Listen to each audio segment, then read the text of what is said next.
BPBD Sumatera Selatan menggelar rapat koordinasi pembentukan tim reaksi cepat sebagai upaya untuk mempercepat penanganan dan penanggulangan bila terjadi bencana alam. Semua unsur baik dari pemerintah maupun swasta dilibatkan sesuai dengan porsi masing-masing. Rapat koordinasi teknis pembentukan tim reaksi cepat dengan seluruh OPD BPBD Kabupaten Kota di Sumatera Selatan digelar BPBD Sumatera Selatan. Rakor melibatkan pihak swasta untuk menjalin sinkronasi dalam upaya memudahkan antisipasi maupun penanggulangan bencana, baik bencana yang disebabkan oleh kelalaian manusia maupun bencana alam. Tim reaksi cepat tanggap bencana dibutuhkan untuk mengantisipasi serta evakuasi, serta penyaluran dana bantuan bagi daerah yang mengalami bencana. BPBD Sumsel mengajak pemerintah daerah Sumatera Selatan untuk mensinergikan rencana mulai dari pra-bencana, tanggap bencana, hingga pasca bencana.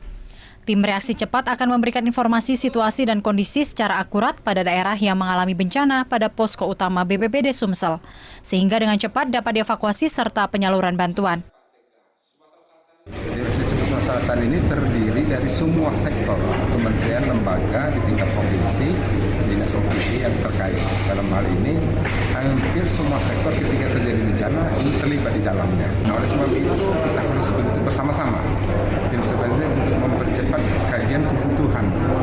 OPD masuk, misalnya PU, memberikan informasi mengenai tingkat kerusakan, jalan, jembatan dan sebagainya, kemudian dinas pendidikan memberikan informasi kalau ada kerusakan sekolah, kemudian jumlah siswa yang sekolah di sana tidak bisa bersekolah karena terjadi banjir, misalnya ini ya, untuk memberikan informasi itu sehingga penanganan bisa cepat dan akurat.